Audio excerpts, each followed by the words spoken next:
It is. It is if you have that mindset, right? It's like, Mhm. hey, you have a mission, right? You have this mission, and the mission is get to.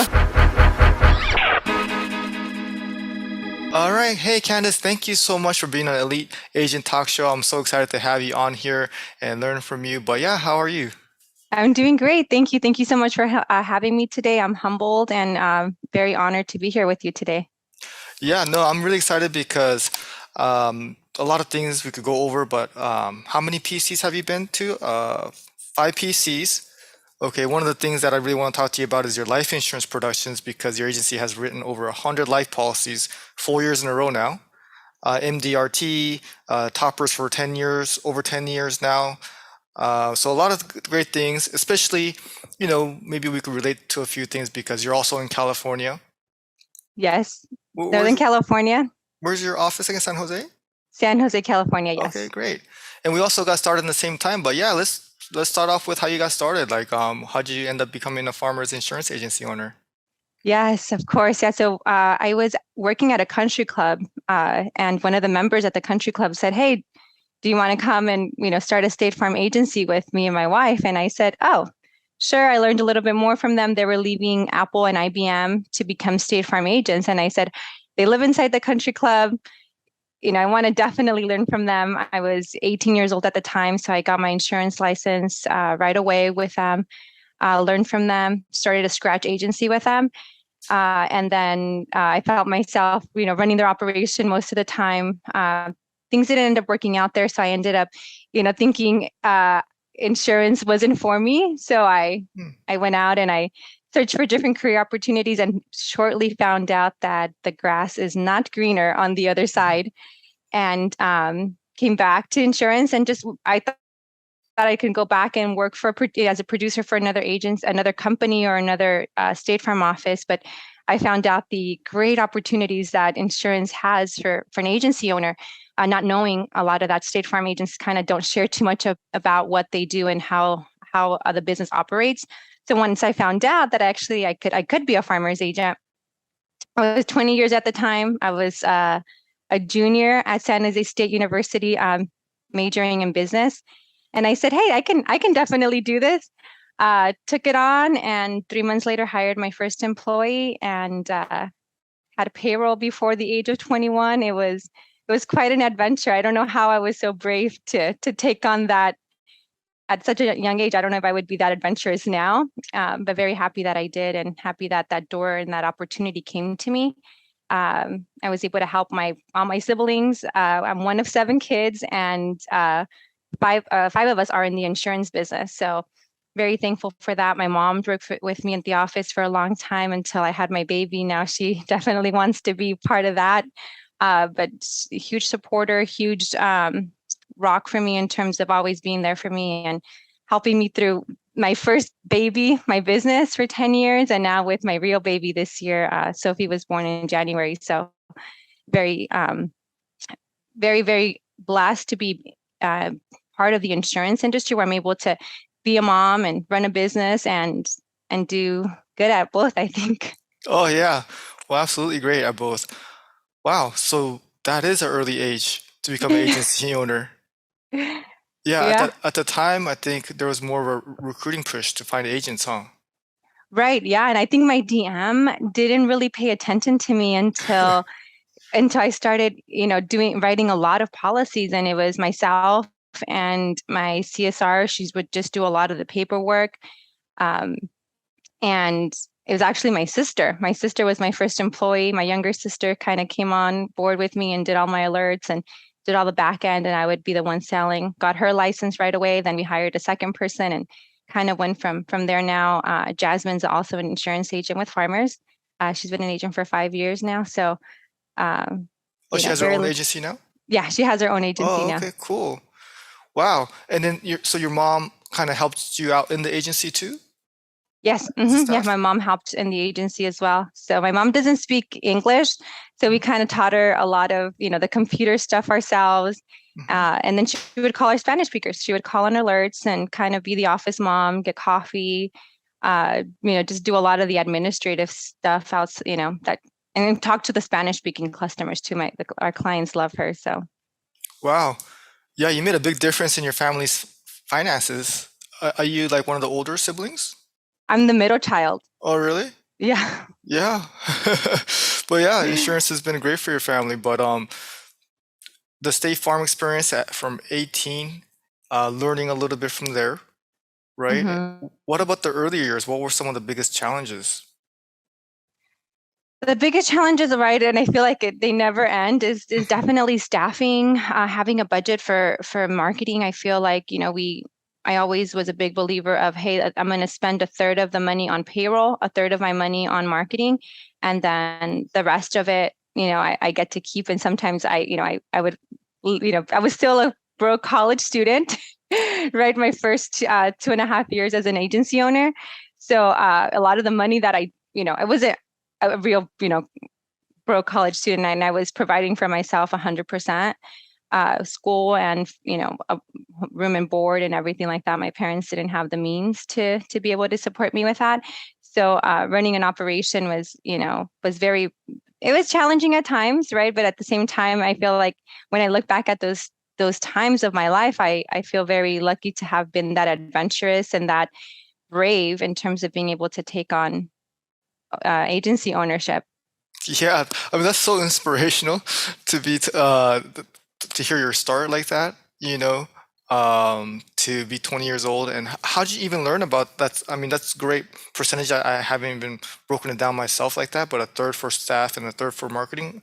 What kind of like, who'd you learn all these stuff, like how to become a business owner from? Like, I was a college student, right? I was a uh-huh. business college student, and all Oh, my okay. projects that I did in school, I would say, "Hey, I wouldn't go choose a fake not a fake company. I wouldn't go, choose a Samsungs of the world to do my projects, and I would, choose, and I would kind of have my teammates in class say, "Hey, let's do it on my actual business," and they would be game for that, and we would do a lot of our projects, regarding the insurance industry or on the insurance in my insurance agency. So that was I believe that's one place where I got it from. And I believe my DM was a big promoter of that, right? It was, spend money back into the agency. You want to have a business. You don't want to, be running a one-man operation. And coming from State Farm, I saw that, Hmm. right? I saw that there was, okay, you need to have at least two people in your team. And I quickly adopted that. I said, okay, I'm going to have two people in my team, and I'm going to find the means to be able to do it within the premiums and the commissions we were making at the time. So, which it wasn't too much, right? To pay for two salaries and then still make a little bit of a living and spend money on marketing. A lot of it was, we would do a lot of farmers markets, flea markets, events like that in the beginning, where we were, not too expensive, but we would Hmm. get out there and meet people and get new business. Okay, great. So you said you did most of the selling at that beginning part, right? Right. How long did that continue for when you were involved in sales? Or are you pretty involved in sales right now too? Or how does that work? Yeah, it goes back and forth. I feel like for the first 5 years, I was definitely very involved in the sales, and then maybe the last 7, 8 years, I took a step back and I said I want to, do a lot of the life insurance. So I do a lot of the life insurance myself and one other producer in my office. Now all of us are life insurance licensed. So my team of seven, all fully licensed proteges. So they're life and PNC license. So now I'm, working towards getting them to be able to do more of the life policies. Um, and then there was a point in time where I said, okay, let me focus on the commercial stuff and have my producers do all the personal line stuff. But in 2020, we took a step back, and I said, with the pandemic and everything, and business insurance kind of, I don't know if it was a good idea or not, but in hindsight, it did work out for us, where we went all personal lines and life insurance. Um, we still do commercial insurance, but not a huge focus on commercial insurance, and focus a lot of internet leads, focus on creating systems, creating scripts, creating workflows. So every single lead that comes into the agency is being worked in a systematic way. Oh, nice. Yeah, which I love talking about too, systems. But yeah, I know it must not have been easy. Or do you feel like it was easy? Or do you feel like, at what year did it get easier for you? But you made toppers every single year, so um, or tell me about, because I know some agents out there that are maybe newer, are Mm-hmm. struggling, And I mean, did you have moments where you didn't think you could make it, or did you think like you were natural and you're just good at this business naturally, which Wow, right. probably You is the don't want to, case. have a too big of an ego or anything like that, right? But I think mentally, I'm very positive. I read a lot of books, and I'm a huge believer in God, and I read the Bible every day. And I never really had that sense of, failure or fear of the business, right? It was almost, we're gonna make it, things will get challenging, right? Things Mhm. are challenging now, and things, get challenging from time to time, and every day is different. There's some days that are harder than others. Um, but that luckily, right? Luckily, the insurance industry is recession proof. We found that it's, pandemic proof. And we have a huge sense of pride and also a sense of responsibility that I want to help others, right? I need to make sure that I always have that, go-getter attitude, have that positive mindset, and be able to lead my team towards the difficult days. And some days, seem easier than others, but most of the time I think, I couldn't say, hey, it's been easy, because I probably would be lying. Yeah, no, yeah, definitely. There's some difficult moments, but yeah, I think the positivity, huh, just keeps you going, and the sense of responsibility to help others. Those are the things that probably explains where you are today. Yeah, absolutely. Right. You feel like, hey, you know what? People trust you as a leader. People trust you as their agent, and you want to make sure that you're always putting your best foot forward, and giving it your all in everything that you do, whether it's, just a phone call, or, you know, running a staff meeting, running, a meeting with the district, whatever you're doing, right? You always put your best foot forward, and stay positive, right? Because times can be difficult, right? I don't want to say, hey, you know what, they're always peaches and creams, because it's not. It's a very rewarding, and if it would be easy, everybody would be doing. That's what I tell my staff all the time. Hey, if this was an easy thing, everybody would be doing it, and we wouldn't be rewarded the way we are if it was an easy operation or an easy task. Yeah, letting your staff know that, hey, it's not supposed to be easy, and having that right mindset. And so when things get difficult, we're not shocked by it, you know? So already like expecting challenges to come. I think that's a great way to do it, to think about it.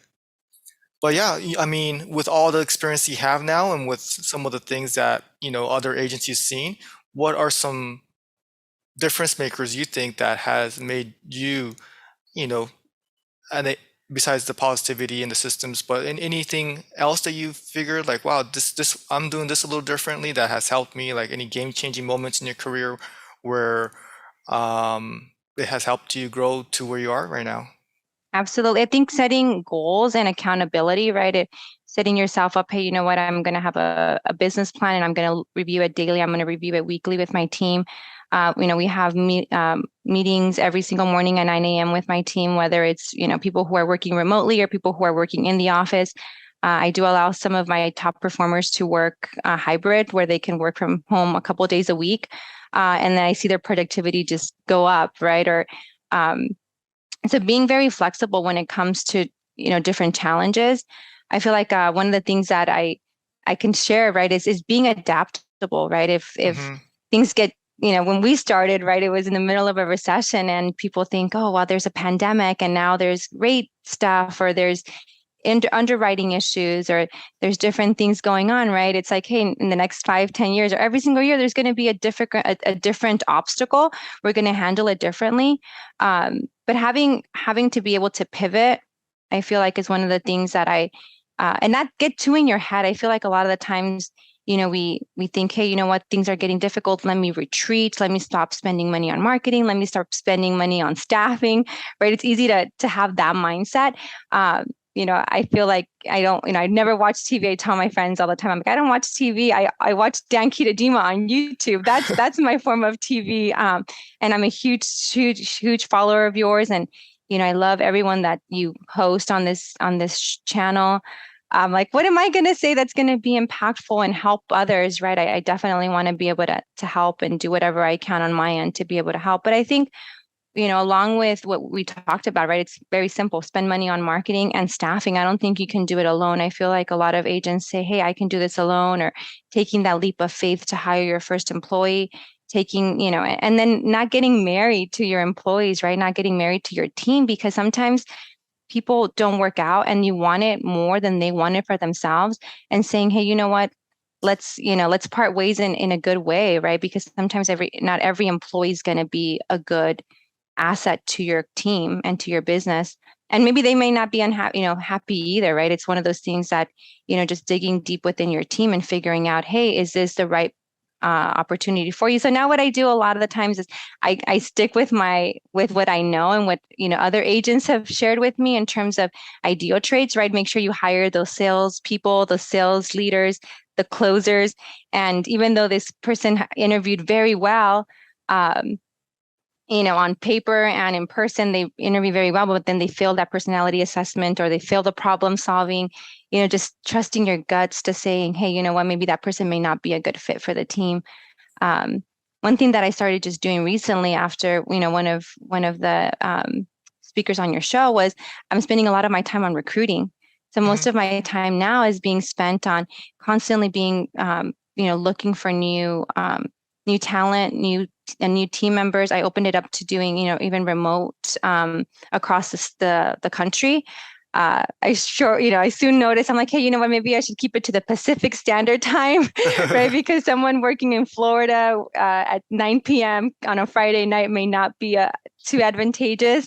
So I didn't hire anyone from there yet, but I quickly decided that, hey, you know what, I'm going to keep it in the Pacific Standard Time instead of opening it up to the whole country. But we're always learning. I feel like that's one of the things that I can share is, always be out, looking at different recruiting companies. Right now we're using Team Hired, and they're fantastic. We're doing weekly interviews. So every single Monday at 10 a.m. I host group interviews, and there's been 30 people, 20 people that show up to every single one of my interviews. So I've been doing it now for 6 weeks in a row. And it's a huge task, right? I send them the personality assessment. Whoever passes the assessment, then I meet with them for a second interview. Where right now we have 7 different people that are doing the hours that are locally here in San Jose that will be working in the office. So, I found that we will, they'll pass the exam. Whoever gets the license, right? You can say, hey, out of 10, 3 will finish the hours, and then 2 might pass the exam out of those 10 people. So just kind of filtering it down to saying, okay, these people have the qualities. Are they going to be able to get that insurance license? So I don't hire them until they are fully P&C licensed. After 60 days, we'll work on the life insurance, life and health license portion of it. Wow, that's incredible to have 30 interviews. That really gives you a chance to really be picky and choose the right fit for you. But besides like the assessment, what else are you kind of looking for?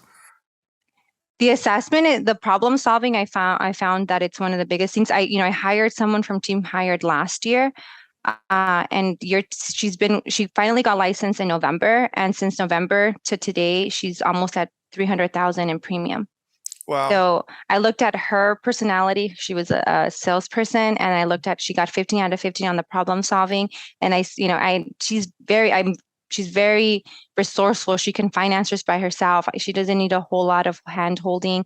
So I'm just looking for more of those people, right? In terms of looking at kind of like, hey, this is my rock star person, let me find more people like that. And she was, surprisingly, right, she was a lifeguard. Oh yeah. She had no sales experience at all, and but did really well. And that's what she was. She was a salesperson. English is her second language, but you wouldn't be able to tell. And she's only been in the country for a short period of time. I think maybe 5 or 6 years. And she's very young too. So she came here in high school or something like that and learned English very fast. So she's, Wow. she just has that attitude, right? So, but it is very overwhelming, right? You have 30 people on the Zoom call, and it's a group interview. But when you have all of the people all at once, you can see who are the shining stars and who really pop out and who you want to spend more of your time with on that. It's a 35-minute group interview. And you can really tell, okay, I really want to, call this person for a second interview. And then there'll be people that, do really well on that, group interview, but then they do the personality assessment and they're researchers, right? And you're like, okay, well, maybe this is not gonna be a good fit. But I am, relying heavily on ideal traits in terms of making that decision. of Yeah, who I'm going to move forward with. yeah, they're a great resource. But I really just want to touch base on what you mentioned, being adaptable. I think that's the biggest thing as far as what I see with other agents too that are doing well. So you're adapting to new technology, new resources out there. And I think spending a third on your budget on payroll and marketing is a great way to not ever like go backwards, to kind of like settle or to retreat, like you said. It's always something that if you stick with it, then you're almost forcing yourself to spend the money to grow. But my question to you, for that producer who wrote that many policies, 300K, over this short amount of time, what type of marketing resources did you provide for her? Right. So we're doing a lot of EverQuote. We kind of paused EverQuote for a little bit. Right now we're doing ZipQuote.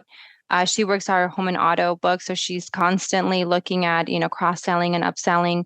When I look at her highest lead source on Agency Zoom, it always comes down to the cross-sells, right? So she'll work on some of the stuff that other people left kind of on the table and didn't close. So a lot of my producers will just go in there and get the auto, and then they leave the home. But she's really good at internet leads, and she's really good at cross sells and asking for referrals. I feel like the last 60 days, it's been constant referrals for her. Oh, wow. Now, the cross sells, do you guys have like a system or like a list, or does she just try to cross sell as she gets calls? No, no, we definitely have a system. We work the, home no auto or auto no home from the farmers reports, and we set up a workflow on DYL. So we have different, we call them once, we email them the quotes, and then we'll set up a DY. I don't know. We use DYL for our phone system, and we just have a cross-sell workflow set up there so that my team is constantly calling. We have, they're making about 250 calls per day. Every single one of my producers are required to do that. And then we also have a telemarketer or marketer that we hire full time. And they're calling 500 calls per day. And then they Wow. transfer it, or within they will transfer it over to our licensed producers once they have someone on the phone. So I'm taking a lot of that, those things that can burn out my team, right? Because Hmm. making 250 calls per day is not a fun task a lot of the times, right? So now I'm saying, hey, we're hiring telemarketers to call and transfer the calls to you. So you're still making those calls, but sooner they'll start reducing those number of calls because they're getting more life transfers to them. Wow. Is that all within your book of business, those calls? No, Or, no, no. So those oh, are all okay. the leads that we purchased throughout the years. Oh, I see. And then we have, we're emailing, calling, texting on the back end as well. Nice. Yeah, but the cross sell and the referrals, those are the best, huh? Oh, absolutely. I wouldn't say that that's where we've grown our book, right? We're always, it's going to be one of the top lead sources all the time, right? We're bringing in new clients from the internet leads and from realtors, lenders. We have a huge, all of my best friends, I would say, in town, people that come over for the holidays or birthdays at my house are all realtors and lenders, and we all kind of stick together since I was, early on, right? They're really not just, hey, they're centers of influence. They're actually people who come to my holiday parties, who come to so that I go to their birthdays or things like that. So it's more of a friendship relationship with a lot of them that we're really close. So they'll send us a lot of referrals as well. Nice. And then I know your area is very diverse. What's your market like as far as your book of business? Like, is it, I know you have the Spanish speakers, but also there's like, it's close to Silicon Valley with like the real, affluent community too. What is it like having an Absolutely. agency up there? Yeah, it's a lot of fun, right? You have to, the Googlers, the Apple campus is less than 10 minutes away from our office. So it's a lot of fun, right? I think early on I did focus a lot on the multicultural community and Spanish speaking community, to be specific. But recently, right, I think I did that probably for the first 3 to 5 years because, I always had this thing, oh, I'm too young, right? So let me make myself look older because I was only 20, 21 at the time. And I wanted to make sure that I was more credible. So I felt more comfortable with the Mexican and Hispanic community, and I felt like they were underserved. They needed someone that spoke their language. All my team would speak Spanish at the time, and the last 5 years, I changed my whole operation where I said, hey, I'm going to have an Indian or speaking agent in the office. I'm going to have a Vietnamese. speaking agent in the office, Caucasian. So we just kind of said, hey, I'm not just only going to hire Spanish speakers. I'm going to open it up and be able to able to serve all of communities in Silicon Valley, because it is a huge melting pot here. And we want to make sure we're able to, have that relationship with different communities. And it's very, very diverse, right, in terms of all the engineers, which is fantastic, right? Because we can just target engineers and we can have the affinity discount pretty much in every single one of our clients. But I feel like a lot of the times is, marketing and connecting with dealerships, connecting with realtors, with lenders, because when they move here, they're buying homes. They're buying homes from the gate, from the gate. They're, or they're buying a brand new car. So, meeting them right when they start and then growing with them has been a great thing that's been able to help us, right? Because you see their transition where they're relocating from India or relocating from other parts of the world, and you're the first person that gets to help them understand the insurance world in the United States. So it's pretty fun, and you see how they grow and how their families grow in this country. And then one of my clients recently, he's French and he was working at Apple for the last 10 years. He called me up. He said, hey, I'm moving back to France, but I'm keeping the house and I'm keeping this, and I'm keeping the rental properties, and I want to make sure you take care of them. But that's how we see people come and work in Silicon Valley, and they stay for a long time or stay forever.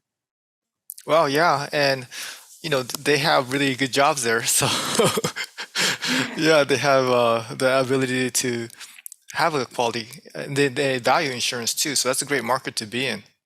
Absolutely, yeah. And being able to market to them, right? When I first started, we were right next to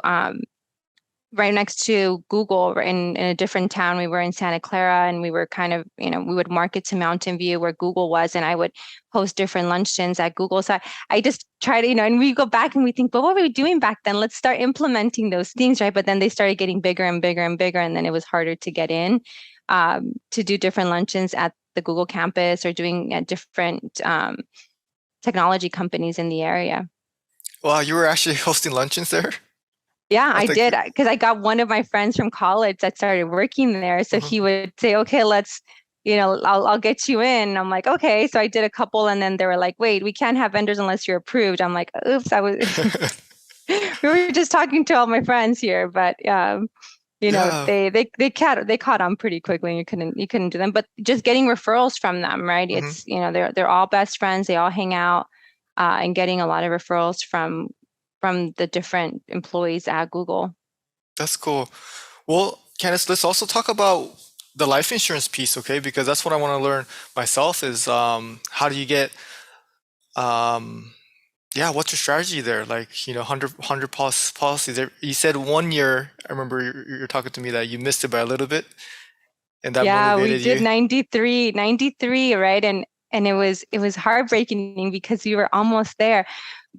I feel like, you set your mind to something, and the finish line it's critical, right? You want to make sure you get to that finish line. Um, so I had said that, I was going to get to 100 life policies, and my team was bought in. They were fully supportive, and they were going to ask and get set up with that. So, it's usually at the end of the year, my DM, gets on me every year. He says, "Are you going to wait until October to start kicking gears?" And from a huge procrastinator, and we always do wait till the end of the year. And usually in December, we're submitting 50 plus policies in that 1 month.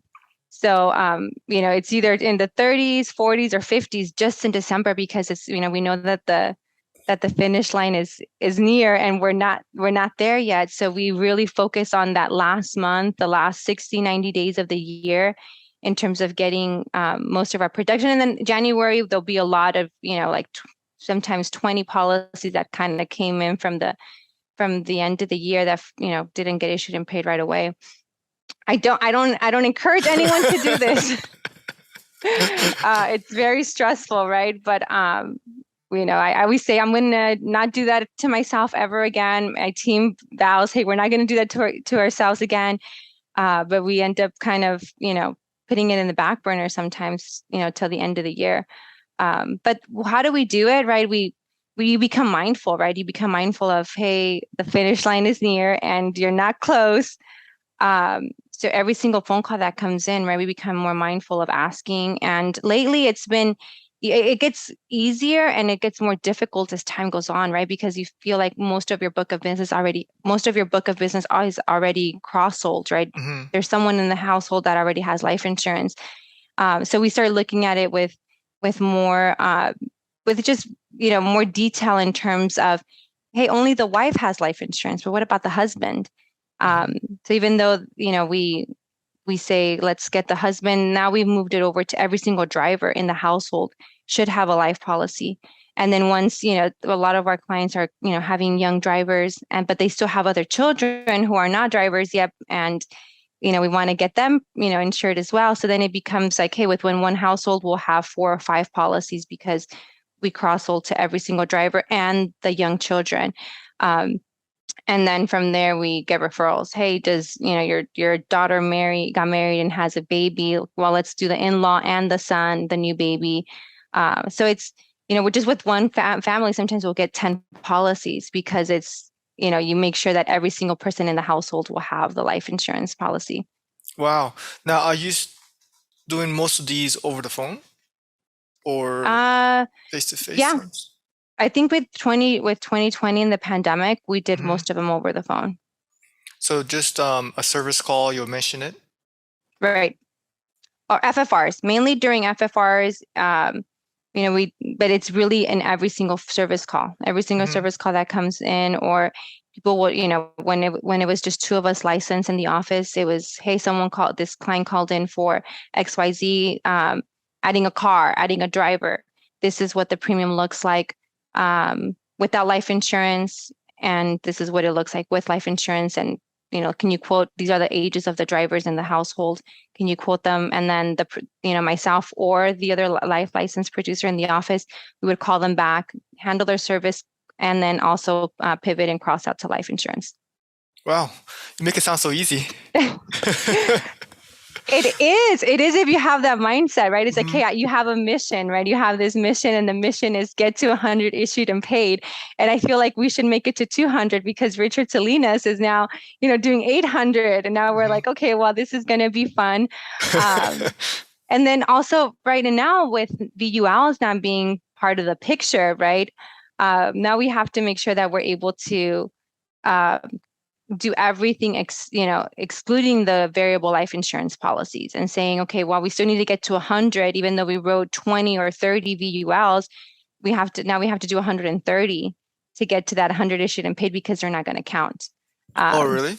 yeah, so they don't count the variable life insurance policies into the mix anymore, which is, you know, um, They're the hardest too. yeah. You do the right thing for your customer at the end Uh-huh. of the day, right? If they're more risk tolerant and their risk tolerance is higher, then you will offer them both, and whatever if they like the IUL and the safety of the IUL, then we'll set that policy in place for them. Um, but typically, it's just the right thing that's for the customer. You show them both illustrations, and you show them the risk and the benefits of both, and then they choose. Yeah, especially with this market's forecast, maybe the IUL might be better. But Right. yeah, wow. So how did you learn how to sell that? I mean, like, did you learn? I mean, there's so much things to learn. I think sometimes new agents are like, wow, like, getting FFS license and then being able to sell that and understanding all these different products may seem overwhelming, but did you have like a time where you just had to learn, or did you learn from other agents, or what was your style of learning different products and sales strategies? Absolutely, right. Debbie Huber, is one of the people that I would attribute a lot of my learning and experience from life insurance, right? Year in and year out, she was, the life agent of the year for so long. And, still is. She's always a top performer, #1 in life sales all the time. So I've learned from her, tremendously in terms of, just being able to have that passion, that drive, and then the product knowledge as well. She was the huge, she was Mrs. VUL for so long, right? And she still is. Mhm. And she's a rock star in VUL. So it's one of those things that, yeah, of course, you never get to, anywhere alone, right? It takes a village, and a lot of I can attribute so many things to, my Sabres partner. He's a farmer's guy now at Frankie Flores' district. He was a huge, component in terms of me being able to do a lot of the combo policies, right? Doing the needs analysis for life insurance and figuring out, hey, this person needs 2 million in life insurance, but they can't afford or they don't want to allocate, $100,000 a year premium for a permanent life insurance for $2 million, but they'll do, 300,000 in permanent and do the rest in term. So doing those combo policies is where we first started getting to those 100 issued and paid, right? There's one individual and you might be able to do 2 policies for him and 2 policies for his wife, and, making sure that you're meeting their needs. And their budget, right? So at the end of the day, it's like, okay, this is how much money I want to allocate to the life insurance, and thinking about it as, hey, it's a retirement vehicle. It's an investment vehicle that you can use with the cash growth and the cash accumulation. So a lot of our business owners, a lot of the people here in Silicon Valley that make a ton of money there say, hey, you know what? It grows tax free. It's not taxable when my beneficiaries get to, or get to use it, or when they use it. And it's a huge benefit for a lot of families. So people will say, hey, let me fund my kids' college education instead of 529 plan and do a VUL. So that's one of the big things as well. Yeah. Wow. Yeah. That's that's a really good market to be in. Something that I'm actually, want to get more involved in too. So, really good information there as far as how you learn and getting the help around you, huh? The agents, the partners, syllabus partners, and yeah, writing that type of life insurance premium must have been a big help for you at reaching the achievement class. What was it like making your first PC? Oh wow, that year was quite, one for the memory books, because it was in London. So it was very, Wow. it was just a great experience, very humbling, right? You reach it, and then you get to, network with all of the big agents in the company and learn from them. You get to, just going to London was a huge thing, right? I took my younger sister to London with me, and she was in my office. She was one of the producers in my office, so she got to go as well. So yeah, no, it was a great experience. If you haven't made, PC yet, which you have, but anyone that is watching this, put that on your wish list, put that on your vision board, set the intention. I think it starts with that, right? It starts with, it was my thing. I said, hey, you know what? The first year that I get to qualify, I have to make it. I didn't. But then the following year I did. Um, So you're like 24 or 25 yeah, when when you I made made it, when I yeah. made my first PC, I was 25. You might be the youngest ever PC Asian ever. No, I don't think so. I think there was someone else. I can't remember who. It might have been Cisneros, but Oh, really? Oh, yeah, because you have to be. Adrian. It might have been Adrian, I think, because he was pretty young too, when he started his agency. Yeah, but to make PC, you have to wait the first 3 years, and then, so yeah, that's incredible. What would you say about, the young listeners out there, like, because you mentioned it a little bit too. Hey, like, I'm so young and I'm trying to, like, you know, tell people make financial recommendations and how to protect themselves. What are some of the things that helped you close deals while you were so young as an agency owner? What are some tips for the young agents out there? I feel like you have to walk the walk, right? So if you're asking your client, hey, make sure, open a VUL policy for yourself and spend X amount of money, right? You have to do it yourself. You have to believe in the product yourself in order for you to be able to truly be genuine when you're explaining it to the customers. Because, when you put your interest before you put someone else's interest, it shows. It's one of those things that you don't know where but it's there. It's in the Mhm. atmosphere right before. when you were sitting across a desk from a customer, I always felt like, hey, if I was sitting with X amount or I was sitting with a client and I was thinking about my own interest before I was thinking about their family and what this life insurance policy would do for them, um, it showed, right? And I didn't close that sale. But when I made it truly about what this life insurance policy is going to do for their family in terms of the living benefits, in terms of the death benefits, what it would do for them, and not what it will do for my agency or what it will do for my team or our business, right? It's more about them and how to serve and protect their family. So being genuine about it, I feel like it'll go a long ways. And then having a life policy yourself where you can actually show them, right? I think one of the times that I've closed my biggest deals is I show my clients my policy. This is what the policy that I have for myself. I don't have, at the time I didn't have a husband. I didn't have a child. Now I do.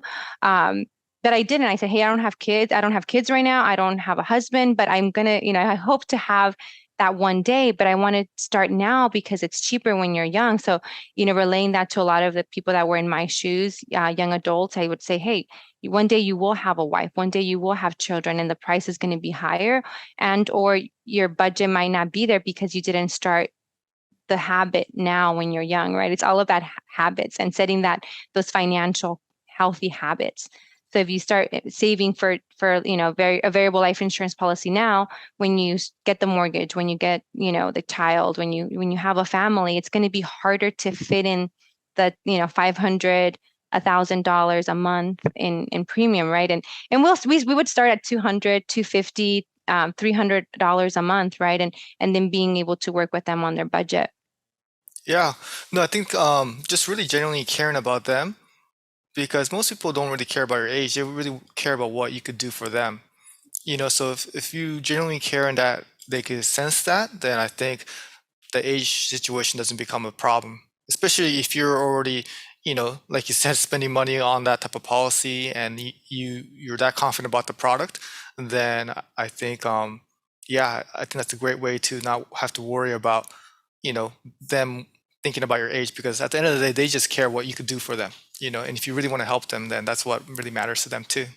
Absolutely, yeah, and having that Series 6 and 63, I think for your listeners, your viewers, setting the time, right? Because there's always something happening. Oh, I can't get my Series 6 and 63 because XYZ is happening, and then next year I have X, and there's all these excuses that we make, right? And I Yep. did that because I wanted to get my 6 and 63 for 3 years until I finally got it, right? And I would give myself every excuse, and I said no.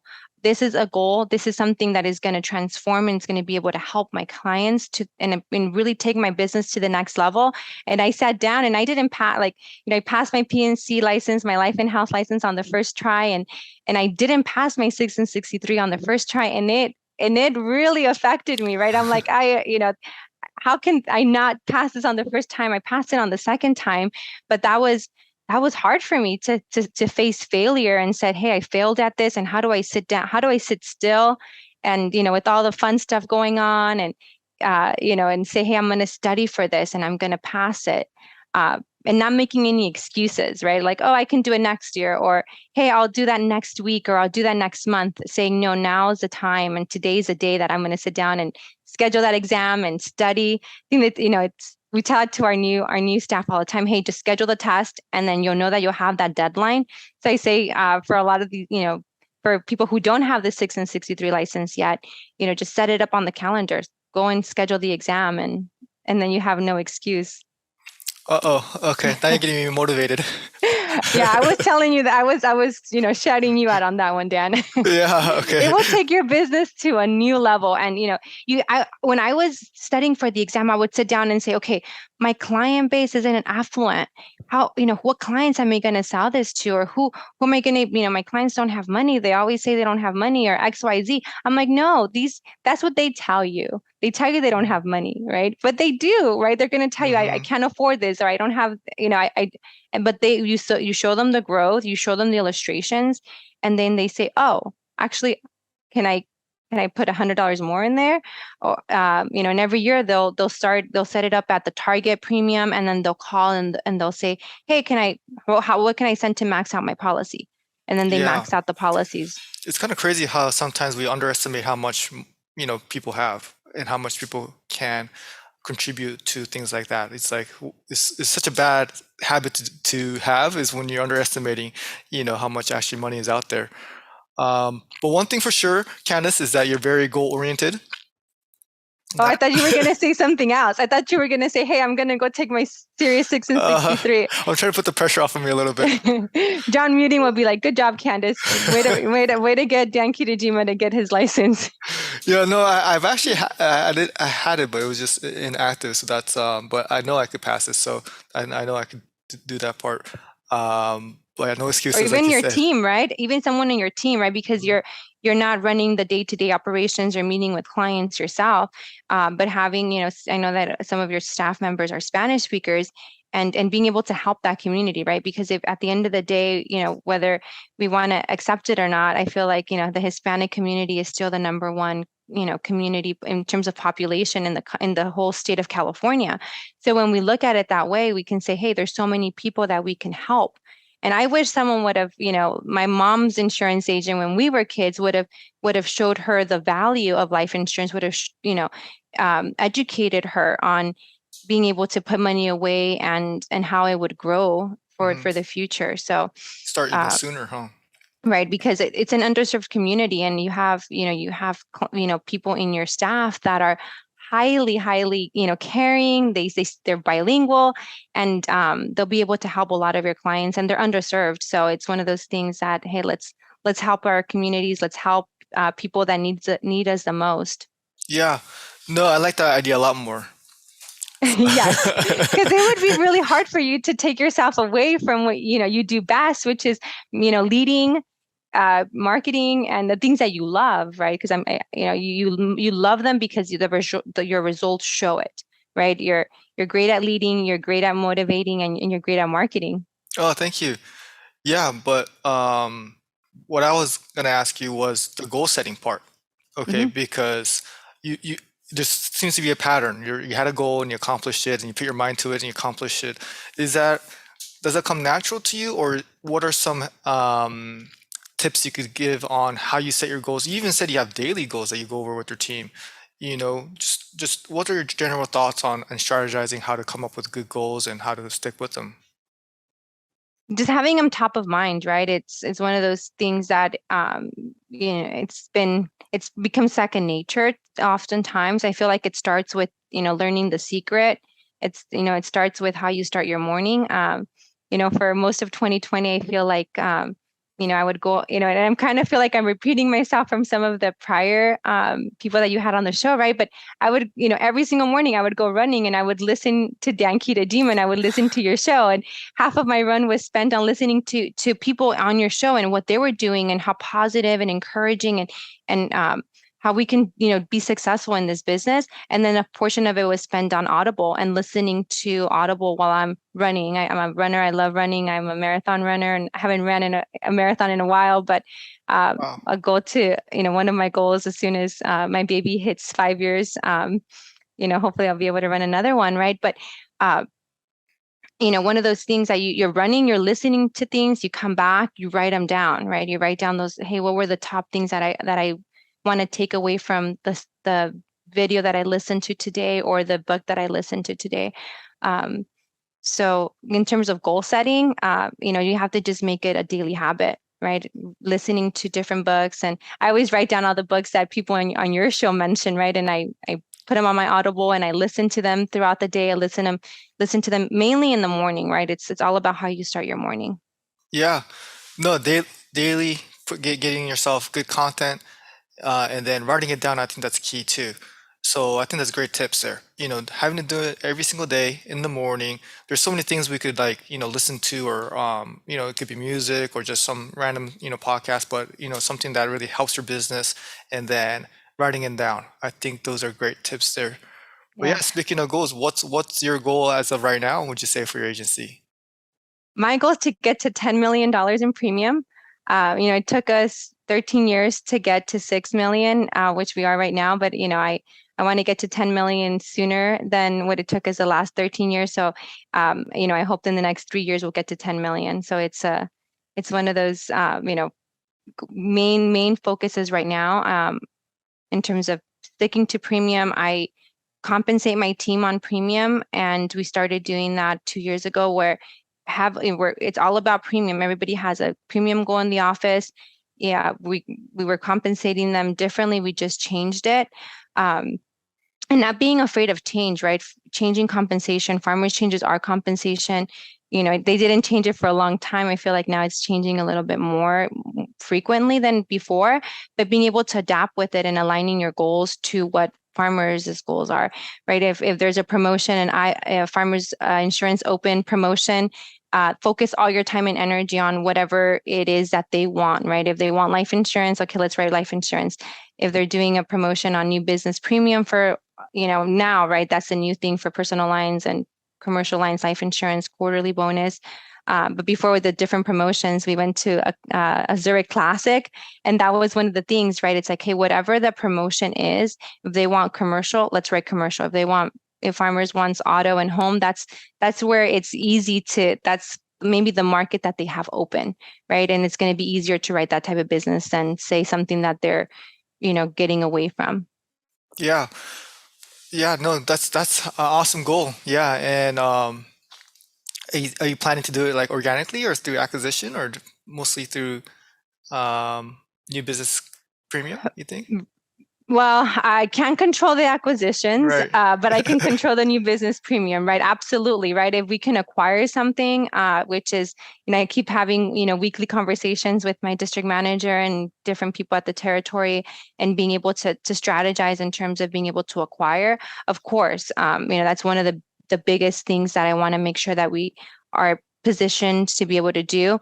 But we have to be, we can't control that, but we can Right. control our, what we do in terms of having a team, marketing, and driving new business. So absolutely, I want to acquire, and but that's not part of my decision right now, right? And I'm Yeah, but the positioned, right? We have the funds. We were able to be able to acquire, and we've done that.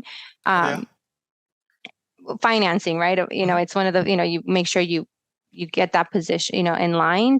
Um, but then at the same time, there, based on some of my conversations, it's kind of like, hey, well, we need to get someone in your district to be able to say that they're going to be retiring. Um, but based on my past experiences, I feel like it's best when the agent does truly retire. Um, Yeah, not when they're about to go independent. exactly. But yeah, if there ever is an opportunity in your district, I mean, who better? I mean, you do everything that farmers likes, especially like the life insurance side and growing continuously, with just the right attitude. So the opportunity comes, and I see no reason why they'll be open to help, letting you grow. But yeah, that's a great, exciting goal. 10 million. Yeah, that's something I have no doubt that you'll be able to accomplish, especially with your tenacity when it comes to goal setting. Thank you. Thank you. Yeah. I'll definitely need that, and daily activity, right? It's, you focus on the daily, you focus on the weekly, the monthly activities, and uh, that, it's something that you say, hey, it's a frightening goal. It's a scary goal to say, hey, what if we don't accomplish that? How will you feel at the end of the day? And making it realistic, right? Making it a realistic goal to spend the money on marketing, because that's really where you're going to be able to see the results, staffing and having the right team and spending money on marketing. And just and developing your current staff. I feel like, that's something that I learned from David Sewell on your show a few weeks ago, right? It was that changing that mindset of like, hey, what are you listening to? Are you listening to the agents who are upset at farmers, and you put them in your ears, or you listen to people like yourself and David Sewell and Rob Dow, and you listen to them and say, hey, you know what, we're going to make this work. And then seeing, people like Vlad come joining the farmers family, and, hey, the way that they want to grow. And Josiah Hartley wanting, comes to farmers, and you're like, oh, they're setting the bar, right? And wanting to be part of that A group, right? And growing your agency to new levels. I feel like that's what I'm most excited about, even though there's going to be challenges, right? When we started, there was a recession, we had a pandemic. Hey, this is a new challenging environment, but are we going to shine? Are we going to swim, or are we going to sink? And I feel like, we're definitely going to position ourselves to swim and come out better than ever before, through this. I think so too. Even with, the California underwriting and the profitability issues too, I think it's, just being adaptable, like you said, and I think it is really important for agents to audit them, audit who they're talking to and who they're listening to, because it just it's just all about how you process the information and how, who who you let influence you. So that's kind of why I really enjoy doing this show, because now you're part of the names that you just said, and other agents could say, "Hey, wow, like Candice, she started at that young of an age, and has so many of her family members' financial situation change, and the difference she's making in her community. Something to be really proud of. And I just love talking to agents like you who have really done it and really made a big difference in their families' lives. So, what about marketing? When you say spending marketing on marketing, I, have you always been an internet leads purchaser? No, no, no, no. Not before the pandemic, right? So Oh, really? It's before recent. very recent, we started, doing the internet leads. We dabbled in it, I feel like most agents, but you didn't have the systems in place. So, right before the pandemic, I started setting some systems in place. Um, Good thing, right? Because before the pandemic, that was really the only way almost.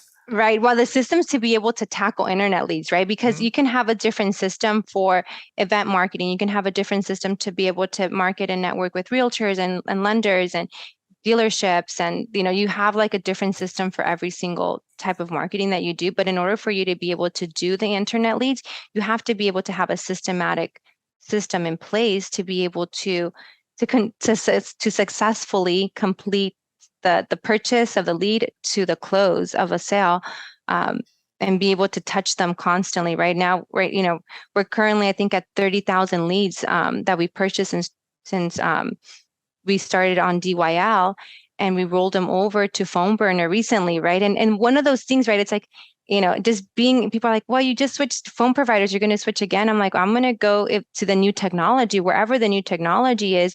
I'm going to start implementing that, and not getting married, again, married to a phone system, married to a marketing source. After listening to your show, I started calling, Lead 360. I've called different, just from the different people that kind of come into the show. I'm like, hey, let me try these different marketing sources to see.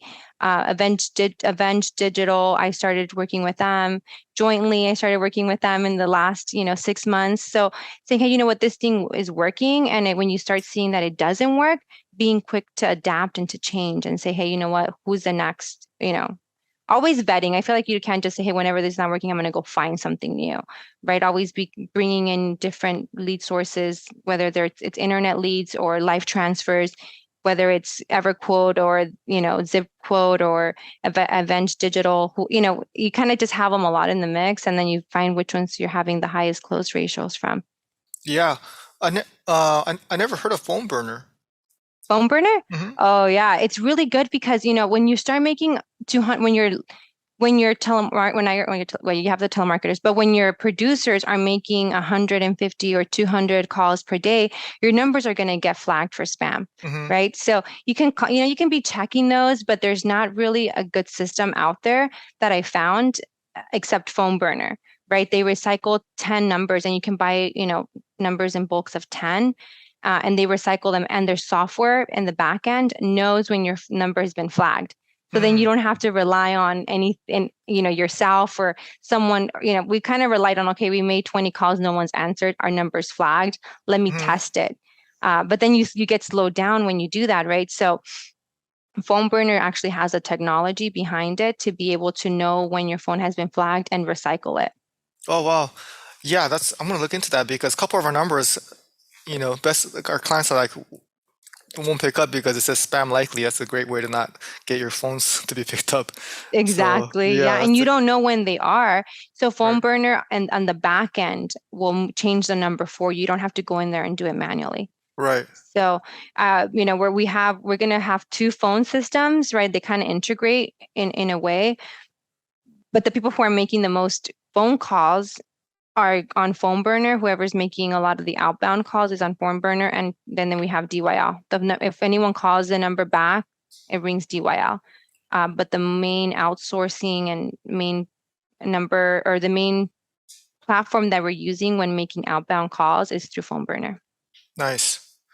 Yeah, well, back to being adaptive again, figuring out new systems, and that's what I really enjoy about, what we do too. It's like it's always evolving, and there's never a situation where you feel like you know it all. There's always something to learn, and that's kind of the reason why I like talking to agents like you to see what's working, and see that we're all in the same boat of trying to figure it out and trying to reach our goals, which is so doable with this business that we're in. We're so fortunate to be able to have our future, something that we could control, and we just able to control it with just our mindset and our work ethic. Absolutely, absolutely. And and then also being able to vet different platforms, right? Or different vendors. I was looking for telemarketers and I said, okay, well, am I going to manage the script? Am I going to manage their calls? Why reinvent the wheel? And I did look at like 5 different companies who do virtual assistants that can do a lot of the outbound calls for us. And a lot of them were, hey, you know what, we'll hire someone, you get to manage them. But I found jointly who Alex, a district manager in Arizona, kind of works, he basically runs that operation while he has a team that runs it. And that's how I got introduced to phone burner. So a lot of the things like you said, right? It's not like, hey, we know everything, because we don't, and relying on people who have already done it and have a proven system. So you can hire someone that makes 100 calls for you a day, someone to make 300 calls per you per day, or the full time, which is 500 calls per day, and then scaling it from there, right? Where you have, 5 people that are each making 500 calls for you per day, and then transferring those live callers to your producers. Is that called jointly? Jointly. Mm-hmm. Oh wow! And you're using them? Yes. Mm-hmm. Wow. Okay. Yeah. Yeah. It's pretty cool because you get a report from phone burner every single day, and you see how many calls your caller made, how many calls he transferred, how many hours he spent on the phone. And someone else is managing that caller for you. Where before I would, I had a couple of telemarketers, a couple of virtual assistants that would do the calls for me, and making sure that they're doing their job is a job in itself. Yeah. So just trusting the people that actually are successful at it, and when it stops working, then we'll find the next company that has the right callers or whatnot. Yeah, and then you have to worry about compliance and stuff like that too, if you do it yourself. So, yeah, and what better lead than having somebody transfer over someone who wants a quote? Exactly. Yeah. Because you can spend a lot of money on life transfers, right? You Mhm. can spend, a lot of money on life transfers, but you can have an actual caller calling the leads that you've already purchased yourself throughout the years. And then phone burner does all the back end in terms of calling them for you and setting up the workflow or the number of calls, how many days later. So even our new leads, our callers are handling those, and then they transfer them to our producers. Yeah, it's crazy how our careers kind of evolved from just like selling whatever we can to now, working complex like technical software and figuring that stuff out. Is that what you spend most of your time on right now, Candace, would you say, or building systems?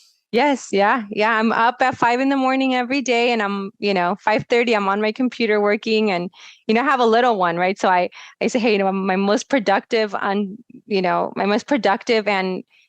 without my team being in the office and needing me or appointments or kind of being dragged 10 different places from 5 a.m. to 8 a.m. I focus most of my time on the systems, the marketing, recruiting, setting up my day in terms of, who am I going to speak to today in terms of how to better my business, better my team, help them get better, and get the right tools, the right marketing for them.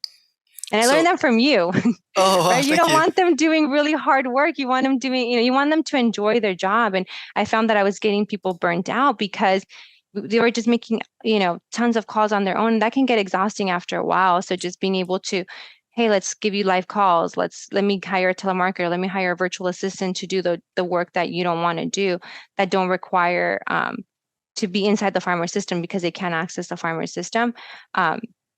But do the work that you're not able, that is not generating activities. Yeah, no, I'm always thinking like, of obviously customer retention, but employee retention too. So how can I make a job enjoyable, sustainable, so that way they could enjoy their job, which is a big part of the responsibility I feel I have as an employer to make sure, they have a job that's not only, rewarding and motivating, but also, not something they'll burn out of and not enjoy. What was I going to ask you just right before that? Um, oh, so when you wake up at 5:30, do you go to the office and do all that kind of stuff, or do you do it at home? At home. At Hmm. home, and then at 8 you go to or after things get settled down. Right. Yeah. Yeah. And I'm doing I'm doing a hybrid as well right now. Hmm. Because it is hard, right? Even, I think the pandemic really got me into, even before, when I was going into the office every single day, I would start my day at home at 5:30, and that's the most productive. I drink my Hmm. coffee, because I'd be working out. Sometimes I'd find myself working out at 5:30 or 6, but my mind is just thinking about the business and, okay, I need to do this, I need to do that. So I found that, okay, let me go sit and do everything that's on my mind when my brain is the most sharp, Hmm. uh, and Yeah. get all those things. And then I can go get my workout in and get it with the clear mind. Like, hey, I already accomplished all my top things that were on my mind when I woke up. Um, Yeah, and that's a then at great idea. 5:30, the sun's not out yet to go for runs and stuff like that either. So, Yeah, there's nothing um, to do but work and focus. yeah. Yeah, I And think wake that's a up great early, idea. right? Once you wake up early in the Hmm. morning, it just changes your day. And you get off the habit sometimes. And I got off the habit, recently, and I started mentoring a young agent, who's, a great friend of mine for a long time. So we're accountability partners. We go on Hangouts, on Google Hangouts, and Google Meet. We turn on our camera. We have a quick powwow, 15 minutes, like, hey, what was your day like yesterday? What goals did your team accomplish? What goals did you accomplish? And then, so from like 5:30 to 5:45, we have a quick call together, and then we send it Oh, in. Then we know that we need to be at our desk because someone's waiting for us, oh right? wow. Is that someone that's like kind of newer, lower than your level, Hmm. or someone Yeah, yeah? yeah, But yeah, yeah. that's really nice of you, but in a way that helps you too, right? Oh yeah, oh Because yeah, the absolutely. advice you're giving them is like, oh, I should do this too. Exactly, right? Because then you think about, okay, when I was an agent and I was at that, I think in terms of years, she's not that new of an agent, right? But in terms of PIF and where her business is, it's still pretty small. So, she wants to get to a higher level, and I'm like, okay, and I can put myself back in those shoes when I was in that growth mode. And we're always on growth mode, right? Even if, like yourself, right? Your agency is a huge level, but you're still on growth mode. Just having that accountability that someone is waiting for you, even those mornings when it's hard to say, hey, I can sleep in a little longer. It's like, no, someone's counting on me. I have to be ready to go, hair and makeup done, and start your morning with someone, thinking about how to better your business, how to grow your business, and how to improve on your systems, improve on your leadership skills. Um, Yeah, I think that's a great idea.